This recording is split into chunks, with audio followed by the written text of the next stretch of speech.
afternoon. Okay, now I've been up, I think, I started on East Coast time today, so I think I woke up around midnight last night to be here in time. So it's a real pleasure to be here. My name is Dan Zerilli. I'm the Chief Climate Policy Advisor for Mayor de Blasio in the Mayor's office back in New York City. Round of applause for Mayor de Blasio. I'm joined by a great panel here today.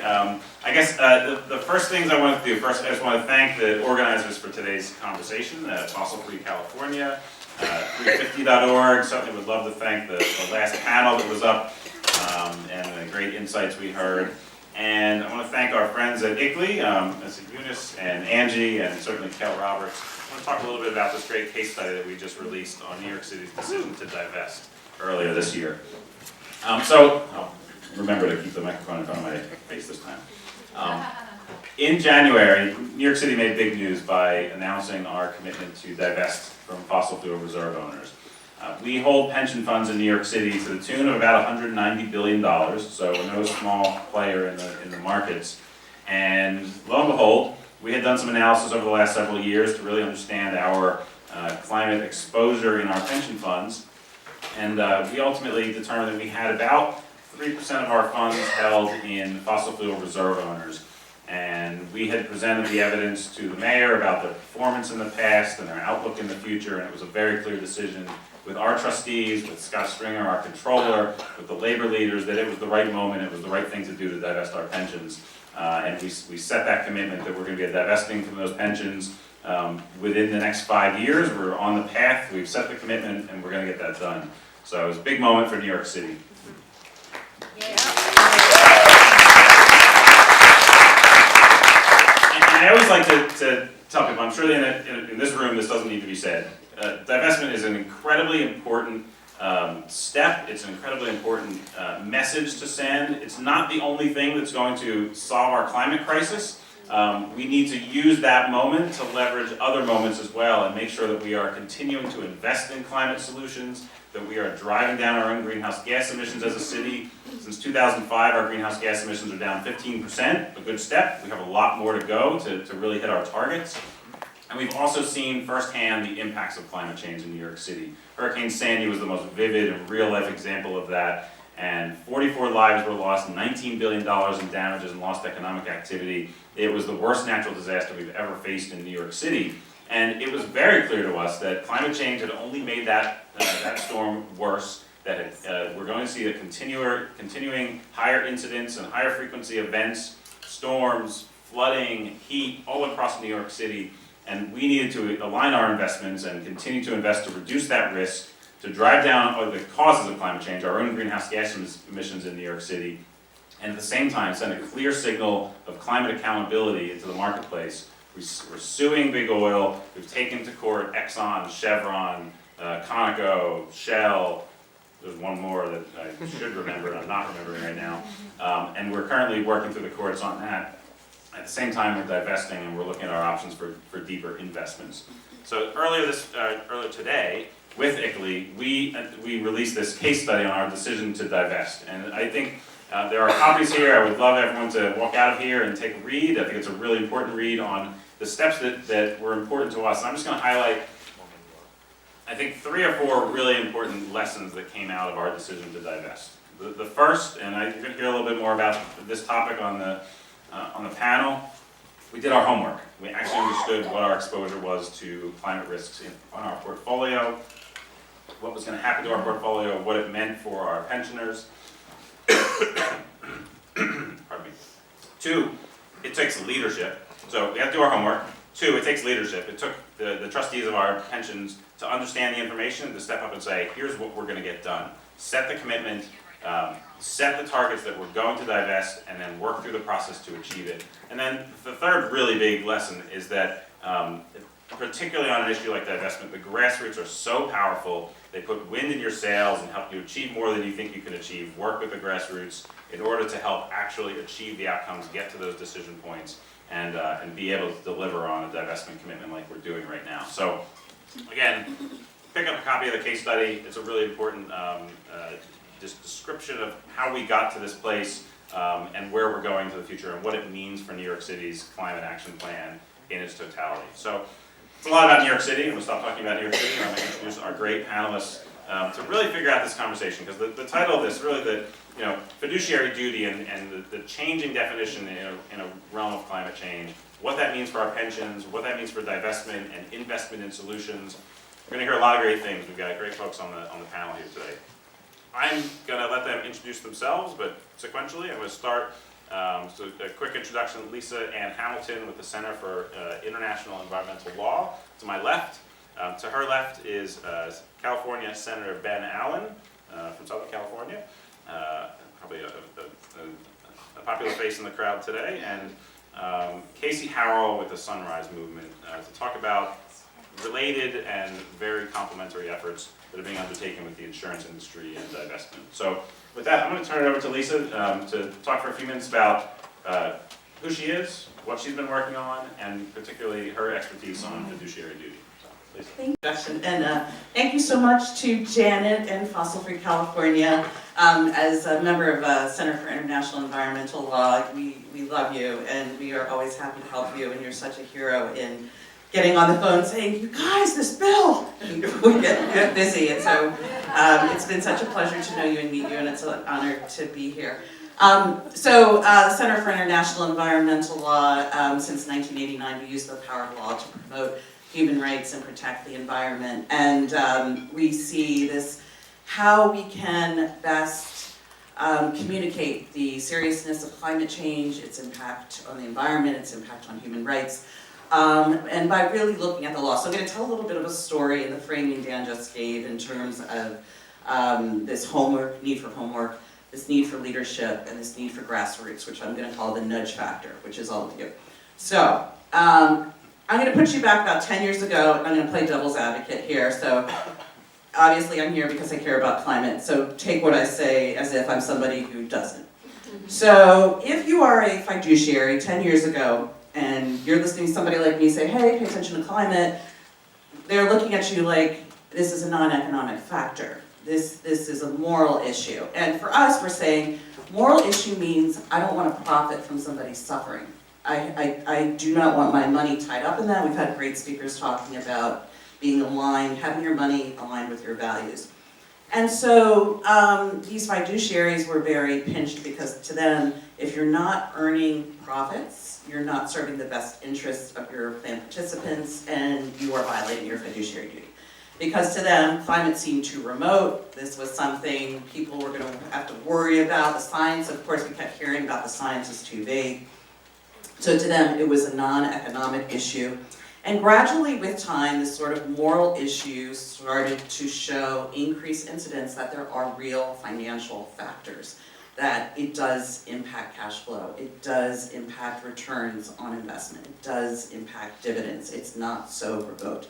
And so really starting to not only, yes, that moral imperative has not changed, but the facts started to demonstrate that if you are a business who is exposed to carbon-intensive activities, and there are now mandates, which there weren't 10 years ago, let's say we're going to reduce carbon emissions. There are now regulatory schemes that will dictate what our markets look like. It's just a fundamental financial issue. And again, if you do not care about climate, and sadly those people are not here, they are not moved when we say we need to act on climate, we don't have much time.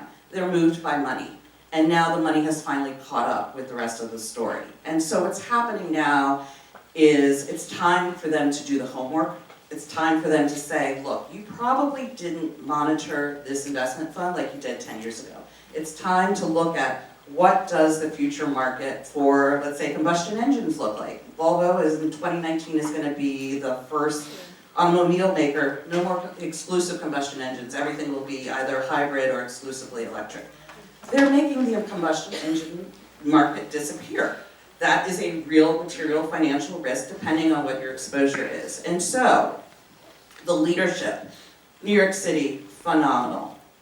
They get it. They get it. Sadly, Sandy, and I was living in New York for Sandy, which was, we take so much for granted how stable our lives are in the United States in so many ways. And being a part of that experience and seeing 14th Street down, completely out, no electricity, people in hospitals having to be hand carried down flights of steps in the dead of night with no power. I mean, it was extraordinary.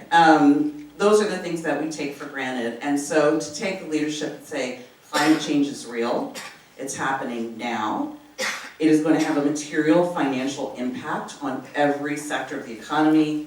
CL did some work in 2016 called the $1 trillion transformation with Mercer Investments that really captured this. And fiduciaries need to be encouraged, which is where the grassroots comes in now, to say, if you have, and this is U.S. Supreme Court decision, this is not advocates' passion, this is U.S. Supreme Court decision that says, you as a fiduciary have a duty to monitor your assets, you have a duty to do your due diligence, not at the point just of investment selection, but as part of an ongoing basis.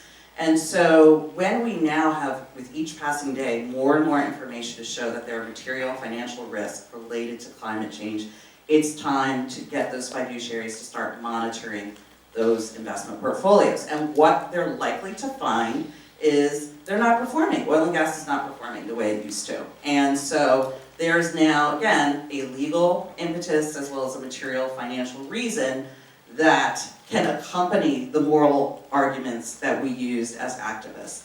And so the nudge factor will be all of us. I think the last panelists talk about write letters to your trustees. If you have a pension, if you have family that has a pension, help them. I think the CL site for all of this will be up in the near future. We apologize for the delay. But we do, there is a way in which starting the engagement and putting that pressure on and really saying it's time to do the work. There's a legal basis, there's a material financial risk, and there's this moral risk that we care very deeply about. So I'll stop there. That's great. Thank you very much for that. So I'll assume a bunch of you live in California. A bunch of us are in California for a big event, the Global Climate Action Summit. And part of that is to look at how we're raising our ambitions as a globe to meet the Paris Agreement. And some of it also is the great spillover is that we're seeing a lot of great California leadership. How often is it that a bill introduction in the California legislature gets sort of global attention, SB 100, which is really amazing, and congratulations.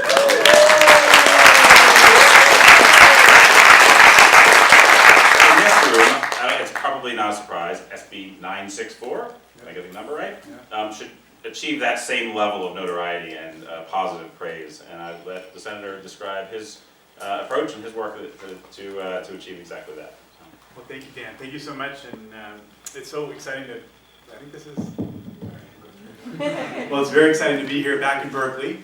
I actually have a law degree from UC Berkeley, so I learned about fiduciary duty just up the road as a law student, and I also studied environmental law, a lot of other things up there, and it's always wonderful to be back here and to feel the activism and the excitement of this town. I now represent the 26th district down in Southern California, so I'm from Santa Monica. I represent the west side of Los Angeles. We go from about Hollywood, West Hollywood, all the way west to the Pacific Palisades, Santa Monica, and then the district goes right down the coast to the Pacific, to the Palos Verdes Peninsula, so the whole coastal South Bay, and also Catalina Island, which is a beautiful place to represent. With a lot of environmental problems, by the way. There's 4,000 residents and 1 million annual visitors, so there's a huge strain on their water and their utilities and everything else. That's a whole other topic we can talk about. But it's been an exciting time to be in the legislature. I'm just completing my first term. I was first elected in 2014, and certainly we were already very proud of our global leadership role as a state. And I'm sitting in the seat that has a great deal of geographical overlap with Fran Pavley's district. Of course, Fran has been such an important leader in helping to move the ball so far forward in terms of California's global leadership role. But ever since 2016, our leadership role has become so much more important as a state. And we now have people coming through Sacramento who might not have come through Sacramento in the past, leaders, global leaders, heads of state, etc. In fact, when our governor went to China not too long ago, we had a 2-hour meeting with Xi Jinping, the two of them talking shop about clean energy, cap and trade, other ways that folks can partner. And at the very same time that Governor Brown was there, the Energy Secretary Perry was there as well, was not granted a meeting. So, I don't know. But we're literally, I know at the last Bonn conference, California was sitting there with a national level delegation right next to Canada. And that's recognition of the power and the scope and the size and the importance of California. On our own, we're now the world's 5th largest economy. We were 6th, but Brexit changed that. Now we're 5th. And you know, the states certainly have a lot of power, and there's no question that when there's a certain amount of coherence in state government, that can have a lot of power too. But there's something special about when California decides to get behind meaningful environmental policy. It can actually move markets not only around the nation, but around the world. And we've certainly seen that on everything from automobile emission standards to tailpipe, et cetera. So one of the things that we're so proud of is the work we're doing on energy, but also the work that we're doing in this area that we're talking about today. Now this is a topic that really doesn't get anywhere near as much attention as ZEBs and renewable energy. Those have been getting a lot more attention. Vehicles, but this is a powerful and important topic, and it's one that I hope gets more and more attention as we move along, because there really is so much. There's power and money associated with the decisions that we're discussing here. So it's something that I had the opportunity to become aware of just through reading over time, but also through the work of CL and Mercer. I've got a wonderful staffer, Tina Andolina, who's quickly learning about CCAs and issues over on the other side of the bay right now at the conference. But she helped to work with me and teach me and engage with me on these issues associated with fiduciary duty and climate change. And she carefully read your work, and it's part of what helped lay the foundation for SB 964, which was a reintroduction of a bill that we put in place the year before, SB 560, which hadn't passed. Speaking to the challenges that are raised whenever anyone tries to talk about pensions or investments. Some of the issues that were talked about in the last panel are immediately raised. There's a lot of reticence to do anything that might be seen as impacting, the health of an investment fund. It wouldn't be prudent. It wouldn't be prudent, right? It wouldn't be prudent, though as we're seeing, there's a lot of great data. If we can actually get the data, study it, and this is part of what we're doing here. In fact, I'm so excited to hear Dan and I were rapping a little bit before and talked about how some of the types of reporting that are in this bill you had in place in New York City that helped to lay the groundwork for this announcement that you're making this week that is just so immensely exciting. So, and let me just say that this was a very hard fought battle, this bill, and folks like Janet and there's another gentleman I was seeing before, there's many activists who played a really important role in helping to raise the profile of this issue at the Democratic Party, amongst members of the legislature, other folks who might otherwise not be quite as in tune.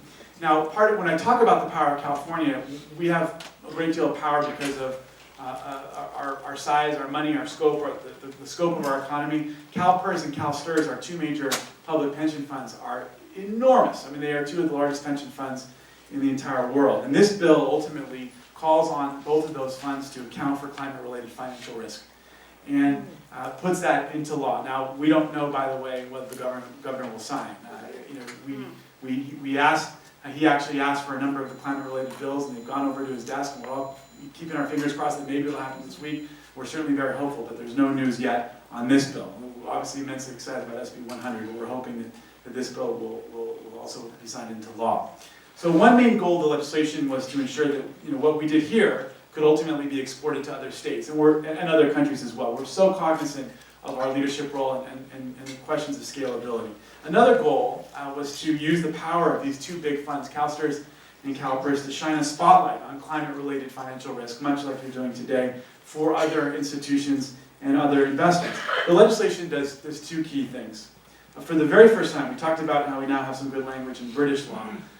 If this is enacted, if this is signed into law by the governor, for the very first time, there will be in U.S. law, at the state level, a definition of climate-related financial risk. And in addition, the bill will require funds to report on their analysis of the risk and the actions taken to mitigate that risk. And it's risks along the lines of what were outlined in the last panel. We're talking about litigation risk, transition risk, the actual stranded assets risk, and the physical risk associated with climate change. Now, getting the definitions right was very tricky. We needed to incorporate the effects of climate change, when we were looking at the question, at the sorts of issues raised by investments, storms, sea level rise, etc. How do we really craft a careful nexus between climate change and the types of risks that would be relevant to investors? We also knew that we needed to cover the risks that we know will come as our global economy shifts from one dependent on fossil fuels to one based on renewables. So there's going to be all sorts of new risks associated with that transition that was described earlier in the last panel. We also wanted to capture the risk of shifting consumer attitudes so that as people move away from fossil fuels, our investors ought to be taking that into account when they're thinking about long-term consumer trends. Those are all things that need to be considered. And we also wanted to make sure that we were deliberate, that we were comprehensive, but also flexible enough in the way that we crafted this bill to ensure that the definition can be easily used in other states. We really do see this as part of a global movement that we want to scale and bring to other states, and we're certainly hoping that you'll take this back to Albany and get your friends up there to support this. So It's the nudge factor. yeah, that's right. That's the nudge factor. Now, most substantial is this for things like what New York is doing right now is the reporting requirement. We made sure that there be some tough standards in the reporting requirement in 964. This, of course, is a delicate balancing act, and the funds have constitutional autonomy under the state constitution, which is designed to insulate them and allow them to fulfill their fiduciary duty, which is obviously enormously important. The bill also had to be carefully crafted to ensure that we maintain that autonomy so as not to run afoul of the funds or also the Constitution, while also still being meaningful and achieving the goals that we had. And we also needed to ensure that the reporting requirement would ultimately be beneficial globally. And of course, after losing last year's bill in committee, and in committee particularly that analyzed the cost of the legislation, we needed to be cognizant of the workload, the staffing, the overall cost of what we were asking the funds to do as they prepared their reports. So in the end, the bill calls on the plans, on CalSTRS and CalPERS, to report on methods used in analyzing the risk. Other countries and funds can then learn from this data. That's one important thing. Two, they need to report on the impact to the fund as the world implements the Paris Accords.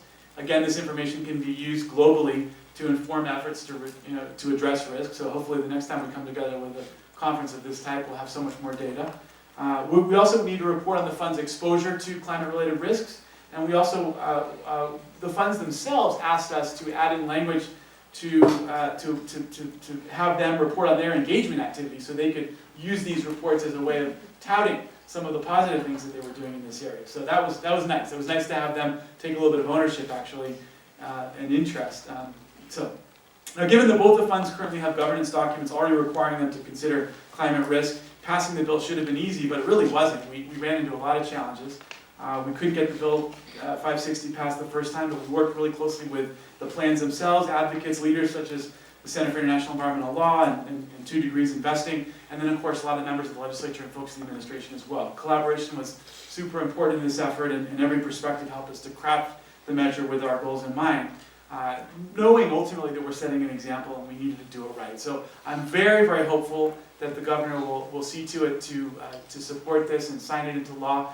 We're really hopeful that this will be a model that we can then build upon, and with the new governor coming in, we'll be able to continue to be more and more aggressive in addressing the issues raised by this conference today, in helping to make sure that California's pension funds do right by the future in taking on this issue headlong. So thank you so much. In this conversation, we talk a lot about pension funds, insurance companies, a clear target. And Stacey, you've been running a campaign on insurance companies in the same regard. So why don't you tell us a little bit about the work that you're doing? Sure, thank you. And I work for an organization called the Sunrise Project. We're often confused with the good folks at the Sunrise Movement. Oh, I did that, I'm sorry. Not naming names, it's fine. One key is that the Sunrise Movement is a bunch of young folks, and I just no longer qualify for that. But I'm very happy to be here. A little, just the briefest about what we do. We're a campaigning organization that takes on very ambitious climate-related campaigns, and we do that in a couple of ways. We work with many of you. I see a number of our partners in the audience, and we're a small organization, so we aim to raise ambition through strategic regranting and strategy and sort of convening and running distributed networks, because I think one of the big things here, the nudge is not just one nudge. It's not a Staples easy button that you can press when you need a nudge, and I know a lot of folks know that, but like the way that works is these problems are so big that we need a very distributed network of groups, organizations, individuals, very diverse, to be able to make this change happen. So, building off a lot of what we just heard in the previous session, divestment, it was sort of noted but not explicitly said that a lot of the divestment has been taking place along faith organizations, university endowments, pensions of varying sizes, and increasingly larger pension funds. There are a couple of other big sort of areas that we need to be tackling. One of them, and I'll talk about two of them really briefly. One is the insurance sector, and that's a sort of distributed network campaign that we've began to raise up last year, and it's really been having some significant success thus far. So, you know, a lot of folks don't necessarily think about this way, but insurance companies, you know, they make tons of investments to offset the risks that they're taking around the insurance policies that they write on the various things that they insure. So the insurance industry is the second largest institutional investor as sort of a class in the world. It's about 30 trillion with a T, dollars. So very big. If we can begin to move some of their assets, this is massive opportunity, massive impact. And I'll skip through. We can talk a little bit about maybe how we've done it. Some of the other folks in the audience can also speak to this. But we've been sort of running pressure campaigns on some of the biggest insurers across the globe, starting initially in Europe, where the political environment is maybe a little more conducive for this, maybe. And so, you know, the highlights to report on this, you know, we've already had insurers, 17 of the largest insurers on the planet, with collective assets of around $6 trillion, have done some form of divestment already, which is just absolutely massive. Many of those divestments have focused explicitly on a particular class: coal plant producers, coal-heavy utilities. Others are moving into other types of divestment: Arctic, tar sands. We've yet to see, except today, the very first U.S. insurance company that is making a big divestment commitment. It's a small upstart company called Lemonade, but it's targeting a lot of young folks. It's sort of the online get your insurance here. They have $100 million. It's not, that's small peanuts compared to a lot of the big insurance companies that have hundreds of billions, if not $1 trillion under management. But they're the first to become completely fossil fuel free. So I think that's great. And if you're looking for a company, everybody needs insurance for something. It's one of those places where I think you can. There surprisingly is an opportunity to have consumer pressure even in a sector that is, maybe not your first thought around who we could pressure in terms of consumer approach. But we've got some of the biggest on the other side of the pond. We've got some of the biggest companies: Allianz, AXA, Munich Re, Swiss Re, Lloyd's of London. So these are not just movers of money. These are sort of trendsetters in terms of how what is considered acceptable. When you have a Lloyd's coming through and saying, nope, we're no longer in coal, it's a bad bet. That has a different, more material impact than just the amount of money that it's shifting. It gives that sort of credence and allows other big institutional investors to say, okay, it's not just these, fringe groups over here that are moving their money. It's big players. Okay. The other question, and Bill raised this in the last segment. Why isn't the burden of proof to say why you haven't divested instead of why must you or why should you, right? And I think that's an interesting question. I think we should begin in all of our work to begin to be thinking about things like that. I would offer an answer to that, at least an answer, not the answer. And one is that most of our money, most of the world's money, is passively invested, right? Like it would be great if we didn't have to do any of this work, right? We could just go hang out at the beach, have a great time. Like, we're having to rewrite the rules of the financial system because they're somewhat broken, and they need fixing, right? And so one of the ways that is a tremendous challenge is that most people, if you remember those like 3 a.m. commercials, Ron Popeil, set it and forget it, You know, anybody get some nuts? You know, people want to set their money and forget it, right? They want to set it and just like leave it alone. But the problem is that the way that most, whether that's pension funds or whether that's we're talking about other large asset owners or even asset managers, that allows them to invest in everything. So when folks were talking about fossils, when folks were talking about weapons, when folks were talking about, you know, we have a system that needs a lot of remedy. So, you know, the next big challenge that we're taking on is the asset manager segment, because a lot of talk has been here around asset owners, very important.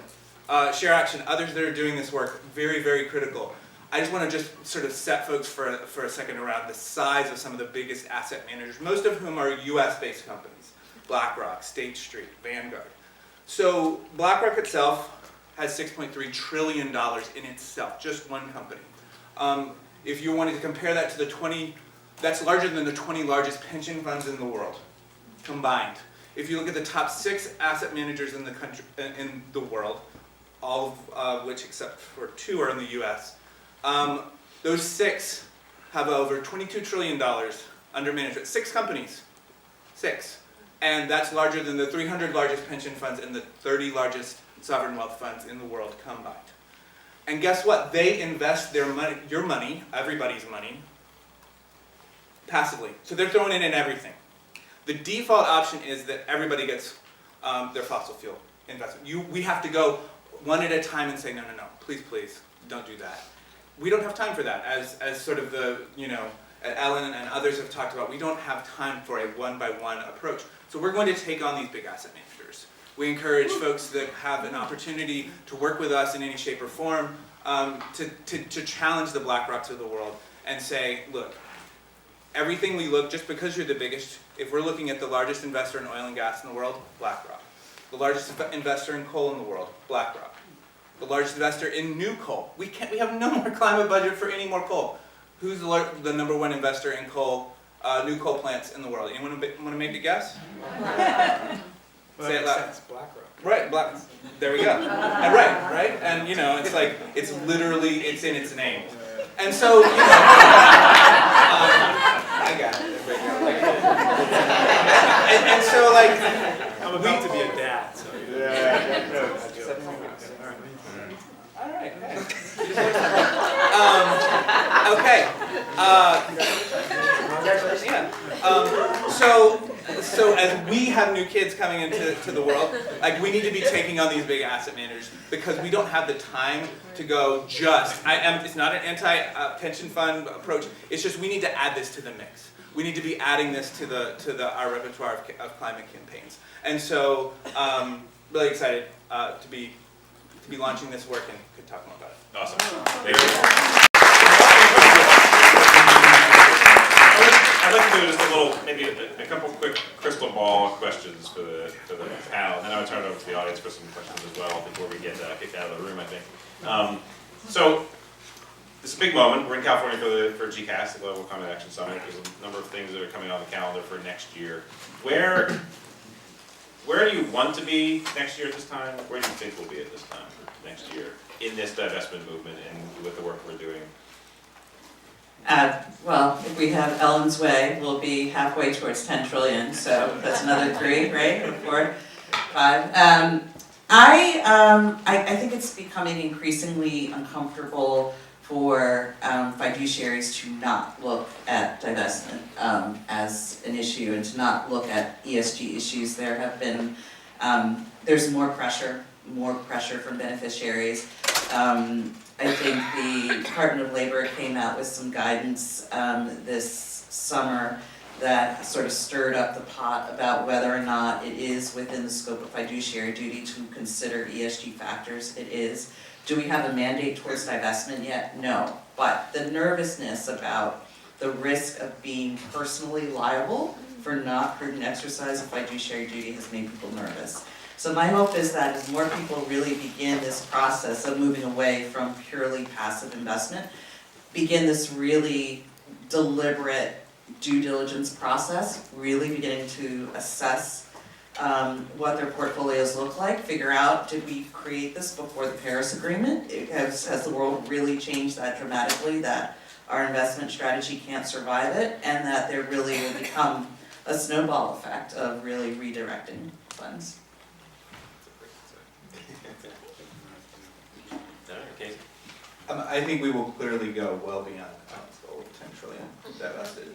We will be able to, I think that, I mean, I have some of my colleagues here, so maybe I shouldn't do this. I think the work that we are responsible for with a lot of you in this audience, we alone will get that extra 3.5 and change. Let's just raise the ambition.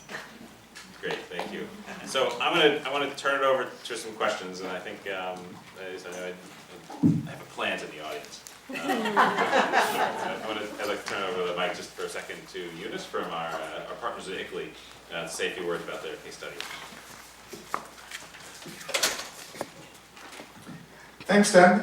Congratulations for the great panel, and it's really a great pleasure to join this moment. A couple of words connecting to the first panel as well, in terms of what will go to next, and how we connect this work with New York City to our global process. Just to short information, we are a network of 1,500 local and regional governments worldwide, and including hundreds in the US. We were referring to this discussion when I remember Paris Summit in 2015. We were sitting with Claire and Bill on the last night discussing about what to do from Paris, and we were saying that if there's a movement of divestment, it should go with hand in hand with local governments. And in the morning, when Bill said that 1,000 institutions, it's great that in the report it's also heard that 150 of them are local governments. So that is showing the power that we could grow this process together. But we also like to refer why it's so relevant for us, because the Paris Agreement refers more role for local governments. It's not anymore. Sure. Okay. Speak up. Did you Maybe say I power? should cut short. Hold on one second. People can hear you. Okay. We can hear you fine. So over the past 25 years or so, especially in the US, we were trying to mobilize climate action. But with Paris Agreement, we have more responsibilities. It's not anymore just the national governments. And this work with divestment process shows that we can influence beyond our territories. So together with New York City's climate divestment report, we also released our definition of climate neutrality at the local level. And it's fulfilling the expectation that it has to start with stepping up in ambition, divesting, investing, and offsetting. And the last one is important because where will all this money, this trillions, go? Divesting, but where will we invest? And that is the expectation of local governments, hundreds of the world, in the global south. They're looking for financing to their urban development. And actually, this is exactly the moment why this discussion should now come to the UN. Maybe if you refer yesterday, when UN Secretary General made a statement on the climate summit in 2019, he referred to New York City's case study. So this gives us the chance that this should go to the official process, because in the UN process there is a big lack of trust, and there is a big stalemate in terms of negotiations. We can show that citizen power can break this deadlock, and we can bring the investment to the collaboration at the global level can change the world. In that sense, we would be happy to take this forward into the UN summit, but also connecting these efforts to the more cities who don't have resources like New York City in terms of control into their funds, but they can still do a lot in terms of investing and divesting. So this would like to open the doors for our partners, saying that let's make it grow, and it's going from billions to trillions is not a dream, but it's simply just a question of time. Thank you very much for all your efforts. Thank you. The home mic system, so we'll have to just speak So up. we can wing it, right? Speak up if you have a question. It'll reduce Thank you. our footprint. That's right. Thank you for that, Eunice. And we have a program in New York City called Local to Global, because we're as the host city for the UN, we have a lot of strong connections with the consulates and the diplomats and the UN community, and we're constantly trying to pull out good examples and bring them into the UN process for scalability as well as learning the other way. And so it's a perfect model. With that, I would love to. We have first question. Good. Great, so thanks again. I'll attempt to be loud. Ian Monroe, I teach courses on climate solution scale up at Stanford. Also, I'm a co-founder of Etho Capital, that does broad-based index passive investing to be a replacement for the kind of crappy stuff that BlackRock and State Street put on the market. And so far, we're showing that you can not only fully divest from fossil fuels, invest in climate solutions everywhere else, also divest from weapons, tobacco, all the other things that most of us don't want to be invested in, and actually make substantially more money than the BlackRock and State Street Index products are out there. So happy to share more. I'm here though on a personal level, unfortunately because my family was in the middle of one of the big wildfires last October, and I now have my mother and over 20 other family members who have lost their homes, and the entire forest ecosystem around us in Mendocino County, this is in Redwood Valley if anybody's ever been up that way, has been entirely devastated. So I'm connected to a group of hundreds of wildfire victims, and there are thousands, actually tens of thousands of wildfire victims, as well as millions of us that have been breathing unhealthy air here in California for the last 2 summers. We would love to actually start suing the fossil fuel companies and potentially also institutional investors, be their insurers or potentially pension investors as well, for the damages and the health risks that all this has exposed us to. And 9 of our neighbors lost their lives. I think the death toll now in the wildfires in California is over 60 in just the last 2 years. So are you aware of anybody who is working to connect with wildfire victims and actually turning that into legal action against either the institutional investors and or the fossil fuel companies that are ultimately fueling these fires?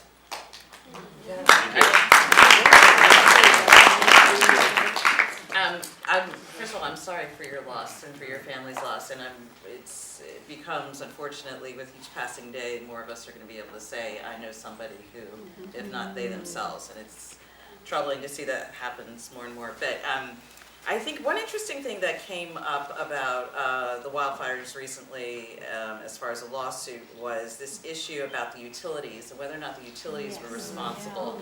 And I think it was interesting because it didn't go directly to who's responsible for the emissions to create this process, which is what the litigation going on from San Francisco and New York City is focused on, but it really is about the extending this sort of circumference of responsibility in ways that I think the utilities were caught off guard. I have not spoken to anybody right now about the wildfires per se, but I know that there are attorneys who are looking at deforestation as well. If you are a palm oil operator and you engage in massive amounts of deforestation, you are now also complicit in this elimination of carbon sinks that are contributing to climate change. So this sort of like who is responsible is going to get wider and bigger. And I do hope that this question of who will pay for climate change is answered adequately, which is really what those lawsuits are about. This sort of myth that it's just trying to politicize or shift the responsibility from the legislative branch to an executive. All of it is just such a waste of time. It is about how do you compensate people. So I do hope that there will be more cases. I expect we'll see them. Can we have your name again? The one constant concern is going to be how do you make sure that you're getting a good judge? How do you make sure that you're Climate competent. and especially given the the Supreme Court. The California sue the fuel company. There's a lot. There's a number of lawsuits that are already underway. I guess but as I say, the constant concern, given given where the federal courts are, is how do you also make sure you don't create bad law? So this is you talk to lawyers in this space, they're nervous because you don't want to create bad precedent. If you get some antagonistic judges who think that who are just on a different page, and of course, let's not forget that. The most number of federal judges appointed in American history in 1 year, 2017. And guess who was president? So. Don't remind us. What's your name again? Sorry, Ian Monroe. Thank you. But I love the idea. I guess that's always my kind of nervous lawyer response. I guess I don't know. You probably won't be this. One thing non-legal addition on this is that, increasingly, story last week in the Chronicle, everybody in the Oakland Hills is getting notices that their home insurance is not being renewed because of increased fire risk. So if every single insurance company that is more than happy to protect its bottom line and literally the stories, Liberty Mutual is just like, oh yeah, well, we just can't afford it. Like we've crunched the numbers. They know climate better than any one of us. Right. Like they know, and they're still willing to ensure the construction of our continued fossil fuel economy and continue to ensure it. Now, this is not going to get you necessarily the money that you need to and your family needs to rebuild, but please, we want to have an opportunity to work with folks like this to put the pressure, because this is not pressure that the insurance company want, nor can they really bear. Like, they can bear like activists here, activists there, but people who are materially impacted from their homes, their lives. That's serious liability. Yeah, they cannot win that battle. And you know, the only way that we're going to be able to choke off the continued construction of our fossil fuel economy is to take away the insurance. We take away the insurance, these things will not get built. They just literally will not get built. So I would love to talk to you. And Etho Capital is. Yeah. I didn't pay him to say that. That's... It's actually one of the. I mean, yeah. I've been looking for. Scanning for hands now for next one. Yes. I didn't scan too far. Can you hear me? Yeah. So this question is more for Casey. It's interesting that you're talking about BlackRock in light of the announcement that they made earlier this year saying, we don't want to invest anymore in businesses that are not doing good for their communities and for the world.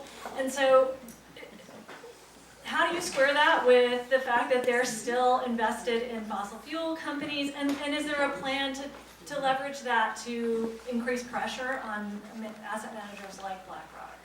Yeah, I'll use the same language. I didn't pay her to say this. Thank you. Excellent question. So Larry Fink, the CEO of BlackRock, makes a yearly letter to investors of the sort of the largest companies in the world. That's what you're referring to. Earlier this January, it's his yearly letter. He says, look, you've got to have a social purpose. If you don't have a social purpose, you should expect to have society basically encircle you, and you're no longer going to be able to have license to do business. And specifically pledge BlackRock to divest its actively managed funds, which is the minority of its business, but it's only $1.7 trillion. And so, yeah, I had a long conversation with him at BlackRock, able to walk the talk. Because if he's not, you know, how can people entrust their money and with a BlackRock when they're funding climate change and climate chaos? Well, I think one of the questions for those asset managers is how do you screen for that, right? Like, what's the data sets? What is the information that you look to screen, other than like, we're not going to just invest in any fossil fuel companies, which is obviously one approach, but there's, you know, so did you get into any of that kind of conversation with him? Is that part of the discussion? I've talked to other folks. There's at BlackRock on this. I would have to say that Larry's out of his depth on this particular issue, and he's going to start pointing to different people on his staff. But like, essentially, if you don't want to do an all fossil-free fund or an all weapons-free, like, all of this is easy. It's a quant system. It's there you go. But you have to ask for it, right? And you have to use those noises. But like, you know, it's one of those things where they, if you want them to still stay in the game, then they're going to have to be engaging at a much more strenuous level than they are currently. Like, if you look at how BlackRock votes with or against the management of utilities and fossil fuel companies, the worst of any large asset manager. You know, the worst.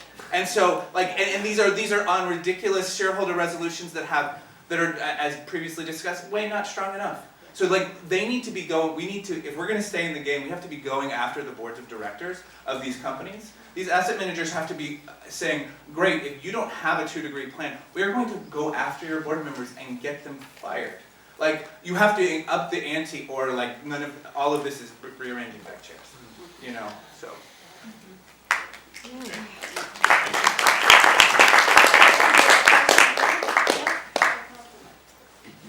Hello, so my name is Andrew Montez, and I work with As You Sow, and we have a program called Invest Your Values. We have sites like fossil-free funds, weapon-free funds. I work on this stuff a lot. I've talked to Ian Monroe about my question for you right now, actually, which is, Dan, you mentioned at the beginning that the divestment commitment from New York City was about carbon reserves. Curious about the approach to utilities and the carbon that is being burned today. Companies like Duke and Southern, the coal that gets burned today is the warming of tomorrow. We don't even know if the stuff that's under the ground will ever be burnt. We hope that it won't. So I'm just curious how that went into the divestment decision. Sure. So, and thank you for your website. I was able to actually personally divest a admittedly small investment account of my own based on some of the information that I found on your website about 6 or 8 months ago. So thank you for that. Personal story. Small. The divestment decision for us to focus on fossil fuel reserves really was driven by the concept of and the reality of the stranded assets. And to be able to show that the outlook is poor, those assets are going to be stuck in the ground, that was the compelling case that our trustees were able to get to consensus on, and so that's where we were able to get to. I think we are continuing to look at options on pushing, whether it's the utilities or other higher carbon industries, that it's not necessarily their core business model to take fossil fuels out of the ground and burn them. They may be better partners in the ability to actually transition their businesses to other sources of energy.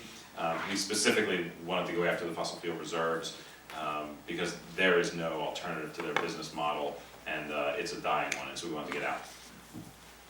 And just a shameless plug for coalexit.org, it's the global coal exit list. And Andrew, I'm sure you know about this, but this is another way to look at those coal-heavy utilities and have, whether you're looking to divest or whether you're looking as an engaged shareholder, to look at the actual utilities that are looking at coal expansion, still are coal-heavy, and be able to either divest or engage to prevent the expansion. So, and a lot of work has gone into, it's a very comprehensive database. So if you're a fiduciary or a shareholder, you can absolutely take this hard data and take it back to your committees. We have a question Great. over there. Thank you. This will be the last question. Hi folks, great panel. My name's Alec. I work with 350 Seattle. I'm here for the week. Heard Lisa say that the question is who pays for climate change, which I think is such a key question. And in the conversations of the lawsuits, got me thinking in terms of what does it look like to answer that question in terms of the lawsuits through a global justice lens. In particular, for example, if the New York City lawsuit were to be successful in suing for damages against the fossil fuel industry, should New York City, as one of the wealthiest cities on the planet, really be, is New York City really the most deserving of those damages, or should we be talking about how to repatriate some of those funds to, the Pacific Islands that are disappearing below the waves, who are the most impacted? So I think that's my question. How do we talk about, when we're talking about who's paying, how are we talking about global climate debt and America as a whole kind of filling the gap left by Trump with a $2 billion pulled out of the Green Climate Fund? Probably have an obvious answer, but rather yours. No, I'm actually sorry, my colleague Eric Lennon just got back from Bangkok, which was, hit all of those issues. And there's a lot of truth in what you said. The US is not, we've pulled out of the agreement under the current administration. We have not paid our fair share in terms of meeting our commitments to the GCF. There's this whole question of even getting loss and damage appropriately acknowledged in the course of the global governance discussion. So, I mean, it is a complicated question. I wish I were a better person I'm not the best person to answer it though, but I do hope it is part of the ongoing conversation about paying our fair share for our role as emitters, but also for the companies that have been responsible and have known about climate change for decades. Yeah, I mean, the problem is that all these international environmental law schemes require consent on the part of the parties, and if we're not going to take on that liability, if we're not going to agree to that liability ourselves as a nation, it's very difficult from an enforceability perspective. But I think, ultimately it depends on all of us talking about this grotesque unfairness that we're bringing on whole parts of the world. But I just think from a legal perspective, it's going to be difficult to force the sort of damages that you're looking for under the current environmental international law scheme. I wonder if this is connected to your earlier point too around, the shape of the lawsuits as they currently are, what may happen in the future, having good precedents. That a number of cities have sued, a number of children's organizations and kids have actually sued. Yeah.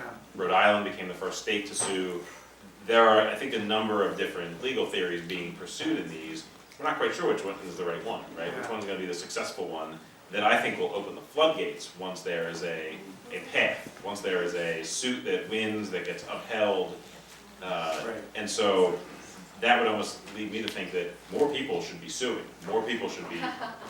I love all this stuff. I guess you look at the arc of civil rights jurisprudence, and you look at how much civil rights jurisprudence was set back by the Plessy v. Ferguson decision, and then how much work had to go into building the case law that led to the Brown v. Board decision ultimately in 1954. And it just, there was, if you go into the story of the NAACP's legal team and Thurgood Marshall, you see how meticulous the groundwork was. And it was 25, 30, 40 years of jurisprudential work that went into that. It built very sympathetic small cases, building up case law year after year after year in many different venues. And I think that we need some smart environmental lawyers and the conditions have just gotten a whole lot worse, by the way, given what's happened at the national level with the Supreme Court. So as not to set ourselves back, given where the courts are right now. And I hate to be pessimistic, but I think we have to take that into account when we're thinking about legal strategies. Thank you. This is an amazingly wonderful conversation, and if you all stay right where you are, and you can stand up and breathe or something. In 15 minutes, the next panel is starting, and it's on litigation. Oh, good. And So so before you go anywhere, keep this going. I've been asked to introduce Deborah Silvey, the chairwoman of Fossil Free California. to the mic. Hello, some of you, I've said this before, welcome. And I am here again to thank you for coming and to thank the next wonderful panel that we've had, the two panels. And also to give special thanks from us at Fossil Free California to Janet Cox. Because this would not have happened without her. So thank you so much.